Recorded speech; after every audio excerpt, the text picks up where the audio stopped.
invitado a esta hora en el informativo del Eje Cafetero.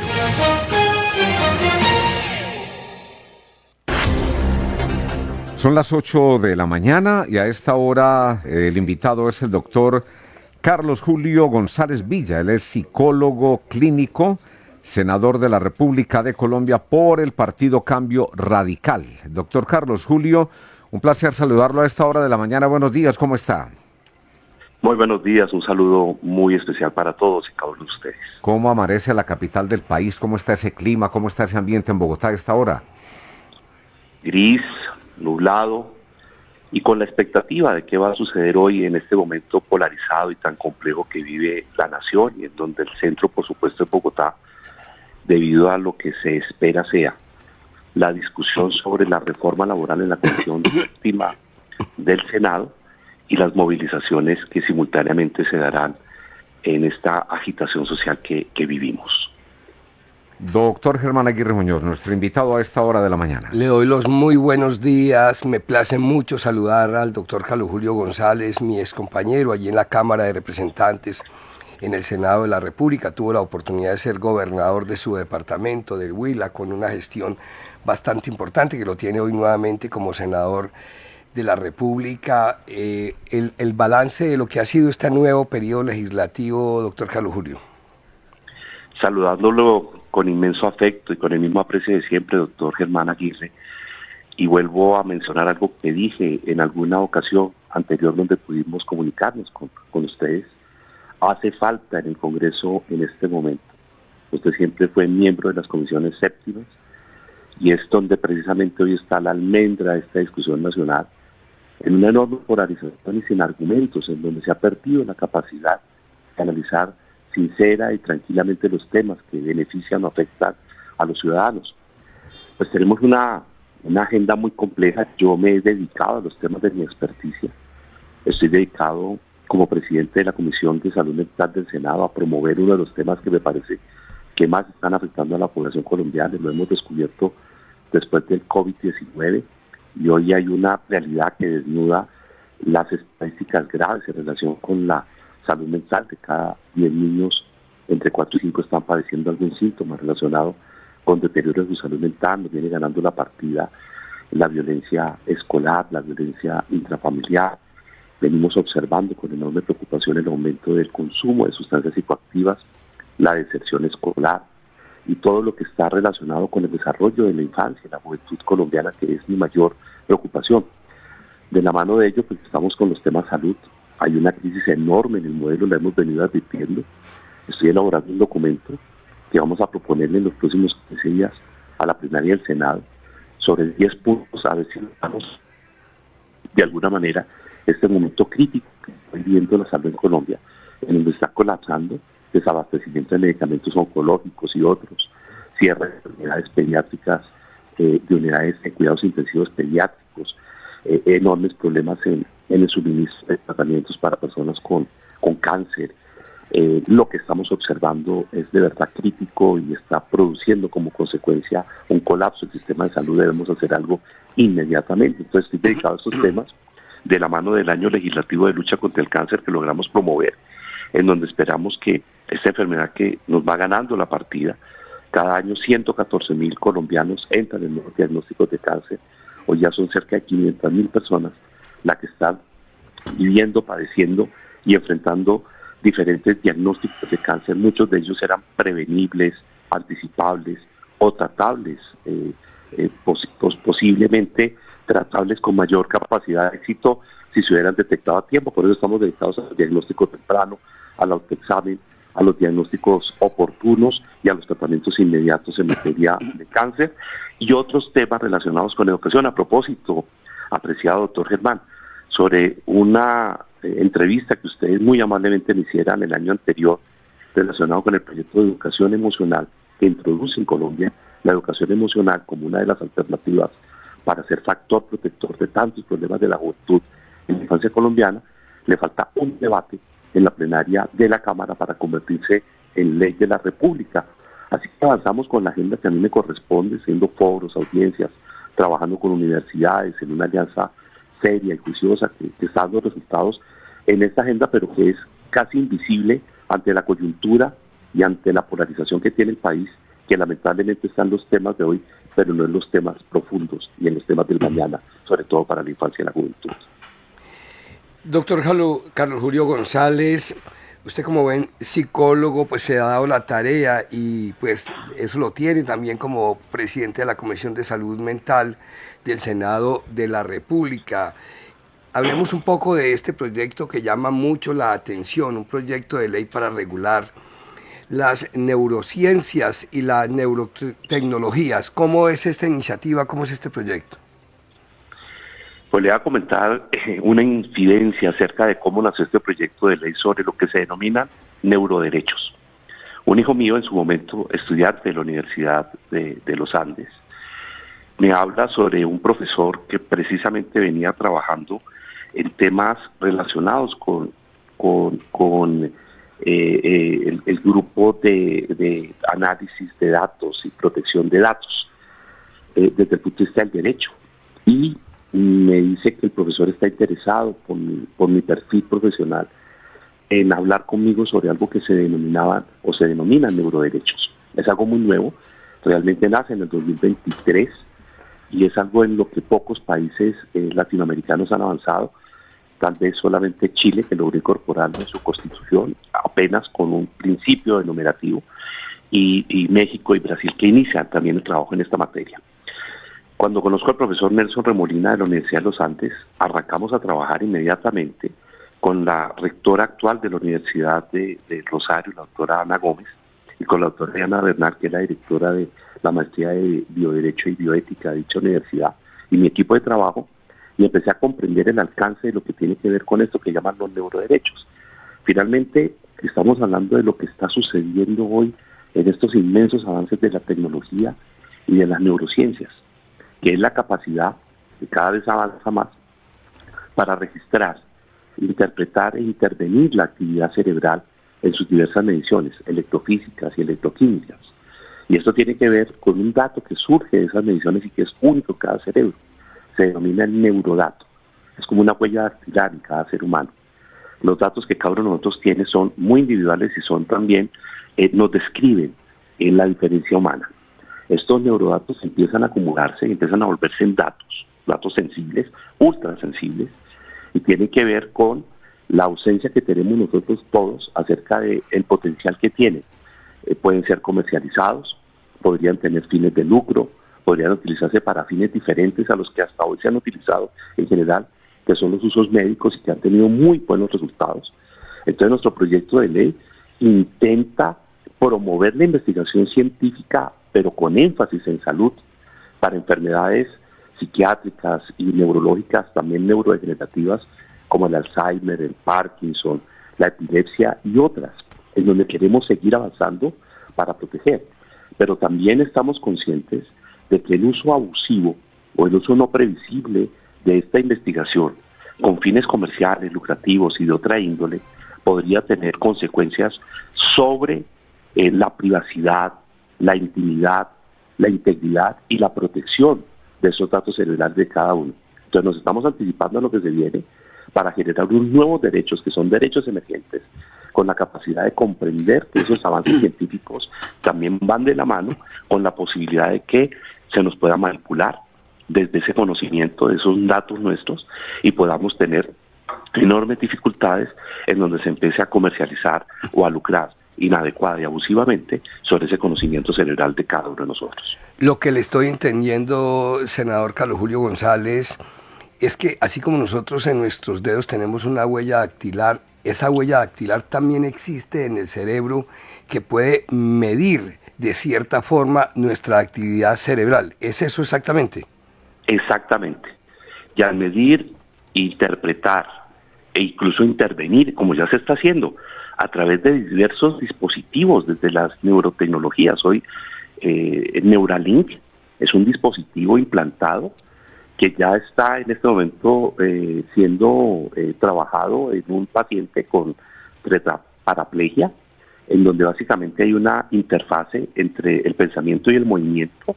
Esto es alucinante lo que ya se vino, y ya fue implantado en ese paciente a través de 64 hilos ultrasensibles que están implantados en su cerebro. Esto tiene un fin médico loable y deseable, y por supuesto que lo acompañamos.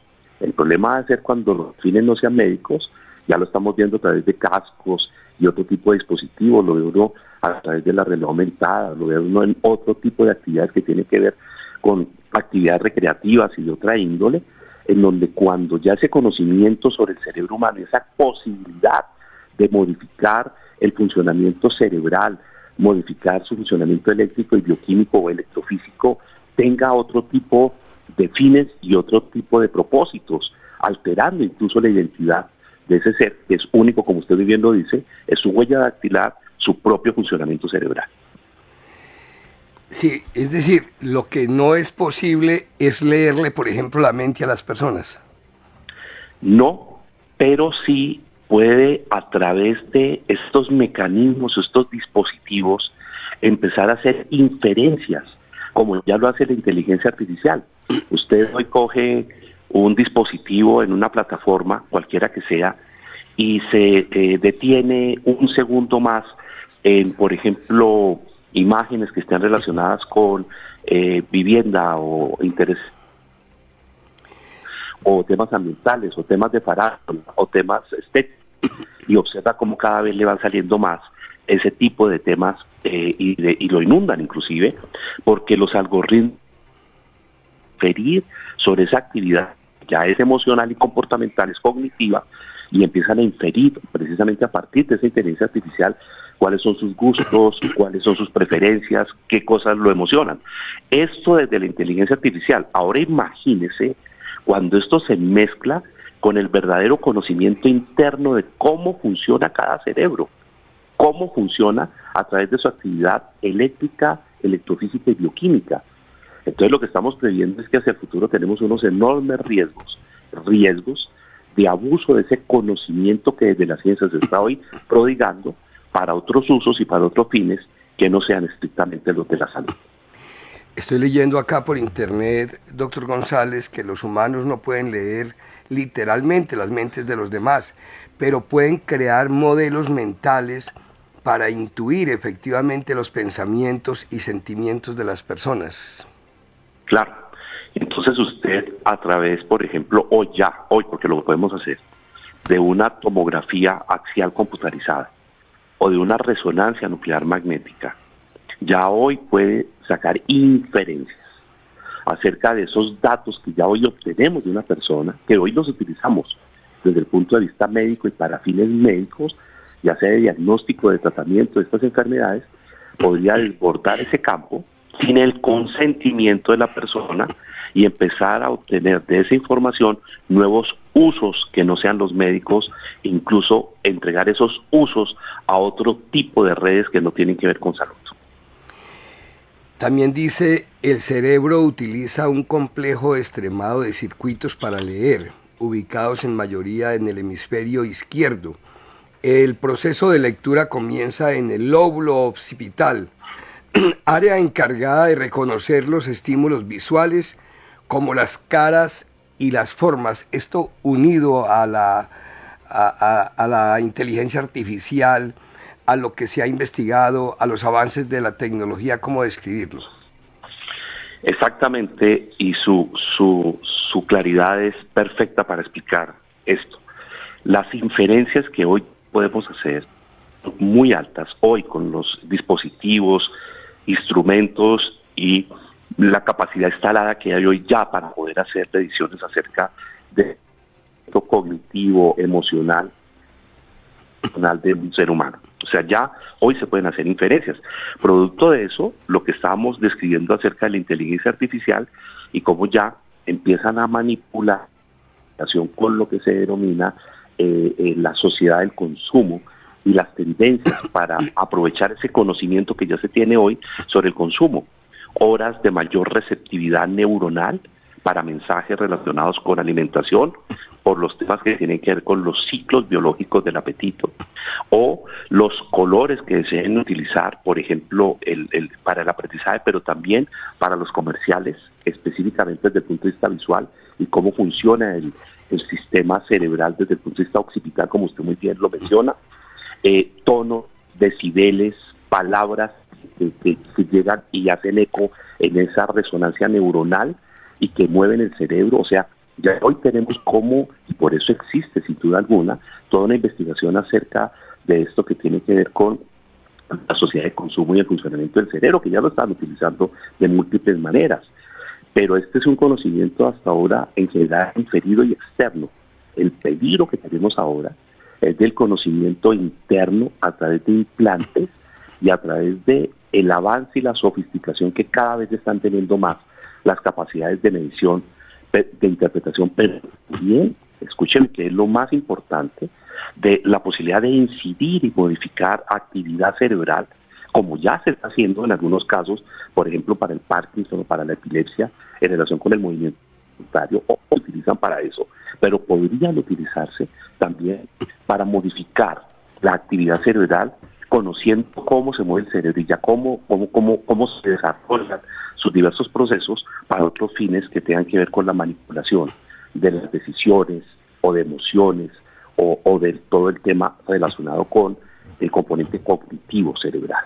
Así que a eso es a lo que nos estamos refiriendo. Esto es alucinante y vale la pena dar estas cifras. Para el año 2026 están contemplados y definidos por diferentes empresas que se dedican a esta actividad 17 billones de dólares en inversión para el desarrollo y la investigación relacionada con neurociencias y neurotecnología. De hecho, en la última década el presupuesto se ha aumentado en un 700% porque esta ya es la frontera del conocimiento humano. Y por eso la importancia que tiene para el campo médico, y lo queremos seguir consolidando. Precisamente los neuroderechos lo que tratan es de fortalecer los usos médicos y de alguna manera prever y controlar los usos abusivos que tengan que ver con otros usos que no sean médicos. A eso es exactamente a lo que nos referimos, y por eso también estamos alertando sobre la conciencia de lo que se nos viene, y que cada año que pase de aquí hacia adelante nos irá a dar enormes sorpresas sobre los avances en esta materia, pero también sobre los riesgos para la manipulación cerebral. Si bien es cierto, los seres humanos no podemos leer la mente de los demás, también sabemos que existe la telepatía, mentalizar o legeremancia. ¿Eso qué significa, doctor Carlos Julio? Bueno, ese ya va más allá y está relacionado con otro tipo de procesos que hasta ahora el ser humano no ha podido lograr, no lo sabemos si lo lograremos. En estos específicamente, doctor Germán, querido amigo de siempre, lo que estamos es revisando la forma como las neurotecnologías nos están permitiendo adentrarnos en los circuitos neuronales, registrando la actividad cerebral e incluso diagnosticarla, que es para lo que lo usamos, pero también intervenirla. De todo esto es que surgen esos datos cerebrales que llamamos neurodatos, que es esa información única de cada cerebro, que es como una huella dactilar de cada ser humano, y en donde los neurodatos pueden ser utilizados para comprender ese individuo en su integralidad, pueden ser utilizados para predecir, descubrir características o predisposiciones o procesos asociados a su comportamiento. Y ahí está, en el comportamiento, rasgos de carácter, pensamiento, sentimientos y emociones. Este proyecto de ley, que en verdad es alucinante, que llama mucho la atención, espectacular, podríamos decir, ¿cómo se va a tramitar en el Congreso? ¿Cuál cree que pueda ser la receptividad que tenga en los demás senadores y representantes? Porque no todos ellos, como usted, por ejemplo, manejan este tema de la manera que lo manejan, científicamente y profesionalmente. Claro, es un desafío para el Congreso empezar o iniciar la comprensión de estos temas que son derechos de cuarta generación, son derechos emergentes. Ya en el 2023 lo inició en su abordaje la Organización de Estados Americanos. Europa, a través de la Unión Europea, también ya lo está trabajando.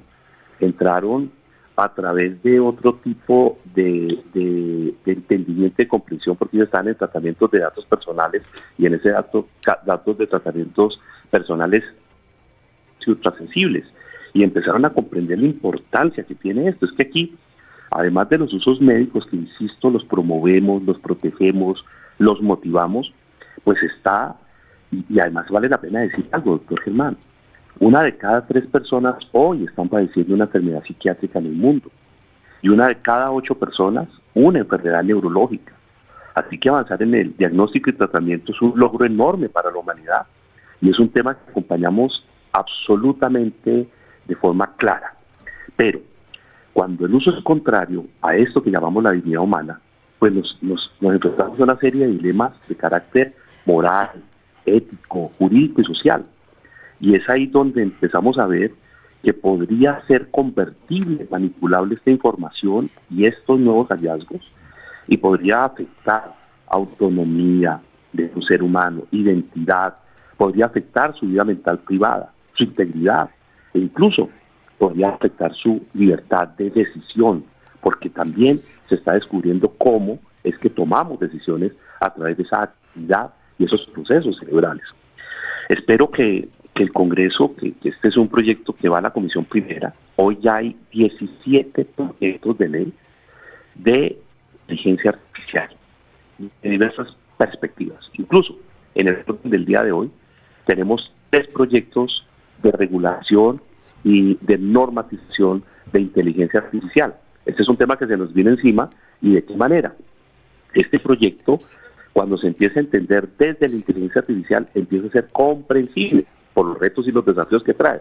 Pero cuando nos damos cuenta que incluso desborda la inteligencia artificial porque va más allá a través de las neurotecnologías y del desarrollo de las neurociencias, empezamos a comprender la importancia que tiene proteger el tratamiento y la seguridad de esos neurodatos, trabajar para preservar la identidad, autonomía y privacidad mental, evitar esas posibilidades de manipulación cerebral, pero también garantizando el desarrollo, diseño, la comercialización y uso de neurotecnologías bajo un enfoque de derechos humanos, y que hacia el futuro este tema de las neurotecnologías tenga una gobernanza transparente que no permita un lucro abusivo ni una comercialización del mismo, sin tener en cuenta que su énfasis debe ser salud, y obviamente garantizando una accesibilidad. Eso es otro tema que trae nuestro proyecto de ley, para que todas las personas tengan el acceso al desarrollo de estas neurotecnologías sin diferencia económicas o de raza o de otras características.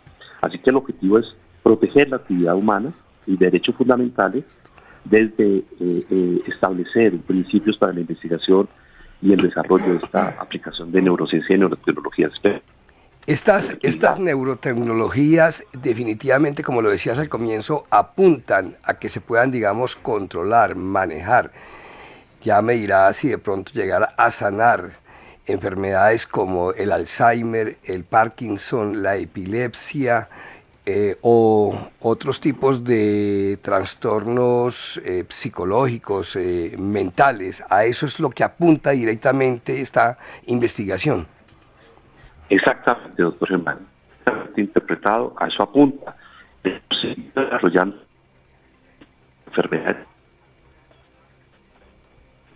Bueno, pero queremos una repercusión de dignidad humana que no afecte el derecho a nuestra identidad, que no altere en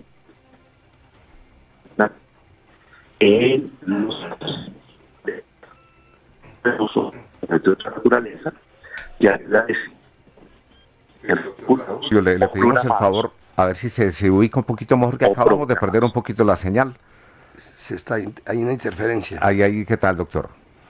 Está bien. Entonces, decía que se permita el derecho a mantener nuestra propia identidad cerebral natural, que el uso sea médico y que los otros usos sean controlados bajo los principios de la dignidad humana, de la no manipulación y de no el control a nuestra identidad natural. Por aquí lo están saludando, dice Anderson González Herrera. Dice doctor Carlos Julio, excelente médico y senador, saludos desde el departamento del Huila. Lo están saludando desde el Huila, doctor. Donde está su fanaticada principal. Hombre, saludos a mi departamento y nuevamente una enorme gratitud por la confianza que siempre han tenido para representarnos. Aquí estamos tratando de hacer la tarea. No lo quiero dejar ir sin preguntarle, ¿continúa en el Senado de la República? Estamos haciendo el esfuerzo para continuar. Nos parece que esta línea de trabajo que tenemos en mejorar la educación colombiana, en introducir educación emocional para mejorar los factores de salud mental y controlar, mejorar factores de riesgo en salud mental, controlar consumo de sustancias psicoactivas, ofrecer alternativas para un mejor desarrollo de nuestra infancia, en nuestra juventud, escuelas de padres, formación de docentes, que es otro proyecto de ley que estamos tramitando en este momento, formación de los maestros de Colombia, sobre todo en estos retos del desarrollo humano del siglo XXI, de las nuevas tecnologías, de la inteligencia artificial, todo lo que se nos viene, el trabajo que estamos haciendo en materia de cáncer, epilepsia, síndrome de Down, enfermedades que afectan a tantos colombianos y que estamos trabajando de una manera tan seria y tan juiciosa, no solo con proyectos de ley, sino también con visibilidad y con política pública. Pronto estará entregando el Ministerio de Salud la actualización de la política pública en salud mental, y ahí tenemos temas muy importantes relacionados también con discapacidad. Tenemos una comisión de discapacidad, una comisión de inteligencia artificial y una comisión de salud mental, que son los retos y los desafíos de la nueva legislación. Entonces estamos trabajando fuertemente en estos temas de educación, de salud, de desarrollo humano, de juventud, de familia, de infancia, pues son los temas que estamos trabajando y pues ahí estamos tratando de continuar, apreciado doctor Germán. ¿Y cuándo lo vamos a tener por acá, por el eje cafetero? Pues si usted me invita, estaré muy pronto porque tengo en deuda. Cordialmente invitado, porque hay tantas personas interesadas en estos temas que usted ha venido manejando en el Congreso de la República y con su experiencia, digamos, allí como gobernador del departamento del Huila, con todo lo que ha sido el ejercicio de su profesión. Le quiero contar algo y se lo voy a contar al aire. En alguna ocasión, Álvaro, el doctor Carlos Julio y yo hicimos parte del Parlamento Andino con el senador Héctor Eley Rojas. Alguna vez, recuerda, Carlos Julio, estuvimos en una cena y los dos me preguntaron que si yo extrañaba mucho el Congreso de la República. Les dije que no. Pues déjeme decirle que en estos días lo he extrañado el Congreso por esas discusiones de la reforma laboral, de la reforma a la salud, lo que sería una reforma pensional, porque son temas en los que yo creo que aportamos bastante en esas discusiones. Y hoy, donde el país está inmerso en un problema, en una crisis grande, es que la crisis laboral es latente, es evidente, y la reforma laboral la he estado mirando y definitivamente, claro, a quien está en este momento en un empleo formal, pues puede tener algunos beneficios, pero ¿qué pasa con casi el 60% de la informalidad? Esa reforma laboral, ¿qué cree que va a pasar el día de hoy?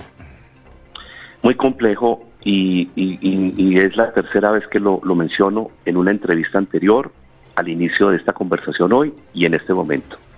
Personas como usted, doctor Germán Aguirre, reposado, un hombre con criterio, con un carácter formado y definido bajo el análisis y con una enorme sensibilidad social, porque la conocí y vi su preocupación social, no solo por su departamento Risaralda, sino por el país. Conocí sus posiciones desde la Comisión Séptima, tanto de la Cámara como del Senado. Son las voces que hacen falta en este momento en el Congreso. Voces sociales que interpreten una nación que no se puede polarizar a través del discurso vacío, sino que realmente haga un análisis serio sobre lo que está ocurriendo y sobre lo que podemos aportar. Yo vengo insistiendo al ministro de Salud que hagamos un acuerdo nacional por la salud de los colombianos, que esto no es un tema partidista ni podría tener ventajas o réditos electorales. De por medio está la vida, está el sufrimiento, está el dolor y la muerte. Si no le prestamos atención a lo que está pasando en materia de salud, por eso su voz está haciendo tanta falta en el Senado de la República.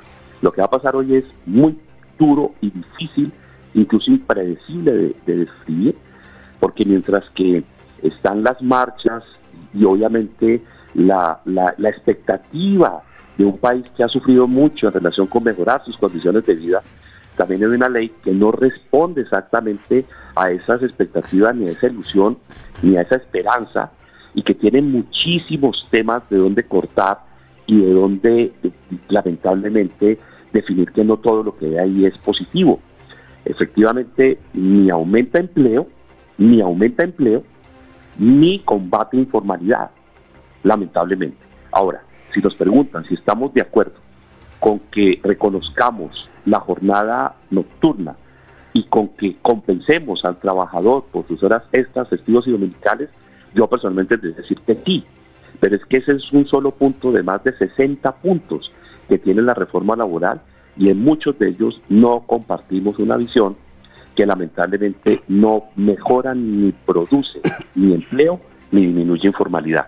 Entonces, mientras que hoy están las marchas moviéndose alrededor del Congreso de la República, de la Plaza de Bolívar, del Capitolio Nacional, estarán en la Comisión Séptima debatiendo, y espero que con la mayor rigurosidad, ojalá sean capaces de explicarle al país los pros y los contras y cada quien definir su posición sin afectar el pensamiento crítico del pueblo colombiano, que puede comprender qué sirve y qué no sirve, y qué salvamos o qué no salvamos de esta reforma. Al senador Carlos Julio González Villa, del departamento del Huila, es gobernador de ese departamento, actualmente senador por Cambio Radical. Qué bueno haberlo tenido una vez más acá en el informativo del Eje Cafetero, qué bueno realmente tenerlo por acá, físicamente en este departamento de Risaralda, en Caldas, Quindío. Gracias por esos aportes que le está haciendo desde el Congreso de la República a este tema de la neurociencia, las neurotecnologías, que como ya nos lo ha explicado, pues van a ser de mucha utilidad para enfermedades que padecen muchas personas, incluso familiares nuestros, en esta sociedad colombiana, en esta sociedad mundial, que requiere de personas que estudien estos temas a profundidad, y que ese proyecto pues le podamos hacer un seguimiento, doctor Carlos Julio. Sí, y los iré manteniendo informados. Y una última, apreciado y siempre querido Germán, como Comisión de Salud Mental, si nos invitan desde Risaralda, por supuesto que iremos como comisión, en un vínculo con la sociedad civil, si las administraciones nos invitan, secretarías de salud o secretarías de educación, y ojalá una universidad. Estamos haciéndolo, acabamos de regresar la semana anterior de la Universidad del Norte en Barranquilla, con la gobernación del Atlántico y la alcaldía de Barranquilla, en un extraordinario foro sobre violencia escolar, educación emocional y retos de la educación para los jóvenes de hoy. Así que estamos trabajando no solamente en propuestas de ley, sino también estamos dando capacitación sobre retos y desafíos que tienen que ver con educación y salud, sobre todo en la infancia y en juventud, desde estos temas de la salud mental, desde esta perspectiva. Así que invíteme a ver si antes de 2 meses estamos en Pereira. Sí, señor. Sí, señor. Un fuerte abrazo, muchas bendiciones. Me alegra mucho para saludarlo. Todos. Un buen día para todos. Muchas gracias. Carlos Julio González Villa, que es senador de la República de Colombia por el Partido Cambio Radical. Un feliz día para usted. Muchas gracias para todos. Ya, bueno, por acá saludo también para el doctor Carlos Cano López, conectado con el informativo del Eje Cafetero en redes sociales, 8 de la mañana.